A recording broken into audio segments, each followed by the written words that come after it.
Luke, can we start with your overall thoughts on the contest? Well, contest is probably the key word. We lost that, and it's not an ideal starting point. The landslide of clearance wins, and centre bounce is okay early for us, but then they got well on top in there, and so without that element going in our favour, we're hanging in there, and we had enough momentum.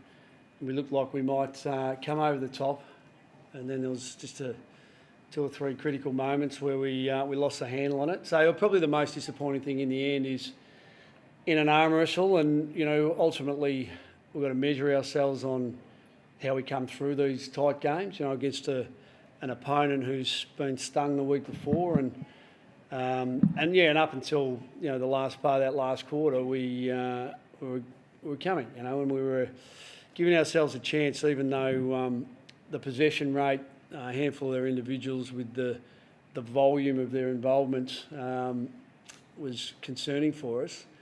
We're just doing enough, and I think overall, we knew that they'd try and build the ball up a little bit, and I suppose the uncontested marks in that sort of front third for us as the game wore on probably got out of kilter a little bit. We prepared for that. We didn't defend it as well as we would have liked as the game went on.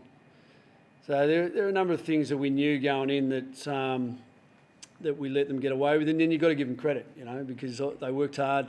They obviously responded to a difficult week. Talking about Fremantle, obviously, and it's another one that got away for us. As far as the close ones go. Losing Tom before the game, Tom Liberatore, can you talk us through what happened there, and then also how it forced you to change your midfield up a bit? Yeah, well, I mean, first of all, he came over healthy, and then somewhere between dinner and going to bed last night, he fell ill. So I can't tell you whether it's food poisoning or he's just got a bit of gastro from something else.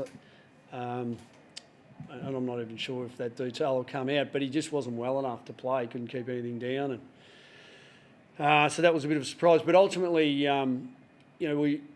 the 22 really was unchanged from last week. The only change to the team in the end, with Tom going out, because Riley Garcia comes back in, the only change that happened was Caleb Daniel went into the sub role that Riley Sanders was in last week. So, in a sense, we'd had a rehearsal the week before, so it wasn't too dramatic for us in preparation that Tom came out, because we managed it last week, and we figured, hey, we've had a rehearsal, and here we go again. But they got well on top through their midfield area, and it was hard to peg back. The loss of Cody was a bit more impactful, though. How was he to start with? Can you give us a bit of an update? And it really, you got the ball in enough times, and you went in 50 times and just couldn't make the most of it. Yeah, well, it's not all doom and gloom. As I said, there were parts, I think you're alluding to, there were parts of it that, we gave ourselves a chance. Cody, it's that elbow again, so, I don't know whether he'll need to have something done with that. But, they lost a player as well, and, even as good a player as Cody is, things happen. Ultimately, we hope he's okay, but he'll need to have it looked at again, and we'll need to take a long-term approach with him. Not that our staff haven't, it's just he's such a tough bugger flea. He stays on the ground after these injuries, so it was even a surprise that he couldn't keep going. As in the past, he somehow has found a way, but we'll work through it with our medical crew and let you know a bit more in a couple of days. You're tearing your hair out with conversion in the second half? Oh, it was probably that third quarter, wasn't it? Where we had some chances and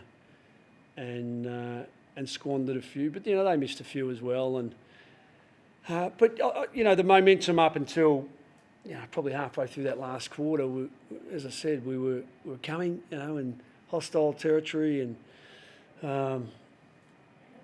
we had a bit of a twinkle in our eye that we're coming over the top. So, as I said, probably the most disappointing thing in the end, dealing with the where they got on top during the night, and still been in the game, and then been a chance to come over the top.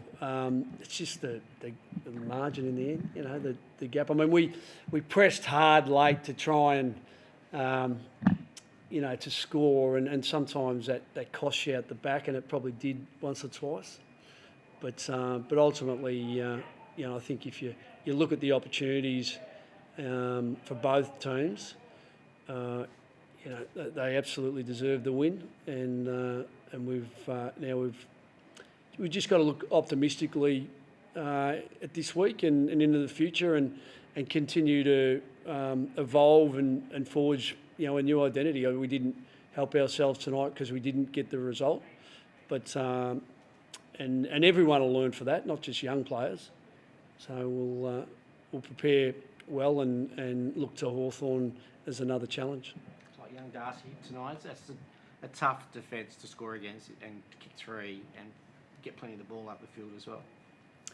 Yeah, he definitely got his hands to quite a few, didn't he? And he thrust, you know, he lunges at everything. He's got, as I said, he's got a lot of courage, and so each week that goes by, it's good for Sam. You know, it's good for his